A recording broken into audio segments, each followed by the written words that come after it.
Red book ఈ ఎర్ర book అంటే ఎందుకంత భయం అని ప్రశ్నిస్తున్నారు నారా లోకేష్. రెడ్ బుక్ పేరు వింటేనే కొందరికి హార్ట్ అటాక్స్ వస్తున్నాయని అంటున్నారు ఆయన. ఇప్పటికైనా అర్థమైందా రాజా అంటూ ప్రత్యర్థులపై సెటైర్లు వేశారు నారా లోకేష్. ఆంధ్రప్రదేశ్లో రెడ్ బుక్ రాజ్యాంగం నడుస్తోందని ఆరోపిస్తున్న వైసీపీ నేతలు తమ నేతలపై అక్రమ కేసులు పెడుతున్నారని, అన్యాయంగా జైలుకు పంపిస్తున్నారని మండిపడుతున్నారు. వైసీపీ రెడ్ బుక్ విమర్శలపై ఇన్ని రోజులు సైలెంట్ గా ఉన్న మంత్రి నారా లోకేష్ టీడీపీ 43వ ఆవిర్భావ వేడుకల్లో కౌంటర్ ఇచ్చారు. నేను ఎక్కడికి వెళ్ళినా రెడ్ బుక్ గురించి డిస్కషన్. రెడ్ బుక్ పేరెత్తగానే కొందరికి గుండెపోట్లు వస్తున్నాయని, మరికొందరైతే చేతులు విరగొట్టుకుంటున్నారని అన్నారు ఆయన. రెడ్ బుక్ చెప్పగానే కొంతమంది గుండుపోటు వస్తుంది. రెడ్ బుక్ చెప్పగానే కొంతమంది బాత్రూంలో కాలు జారి చెయ్యరగొట్టుకున్నారు. అర్థమైందా రాజా? అర్థమైందా రాజా?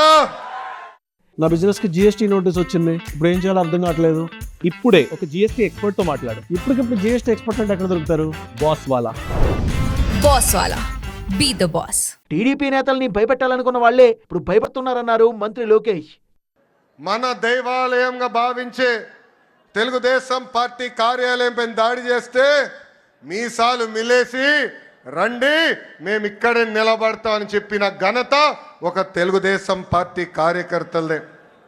అంతేకాదు, మన అధినేత ఇంటికి తాడు కడితే ఆ తాళు తెంచి పోరాడింది మన తెలుగుదేశం పార్టీ కార్యకర్తలు.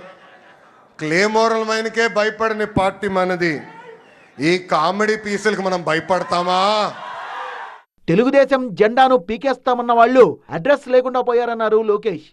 తెలుగుదేశం పార్టీ జెండా పీకేస్తారని ఎంతోమంది అన్నారు. అలాంటి వాళ్ళు ఈరోజు అడ్రస్ లేకుండా పోయారు. అది మనందరం చూస్తున్నాం.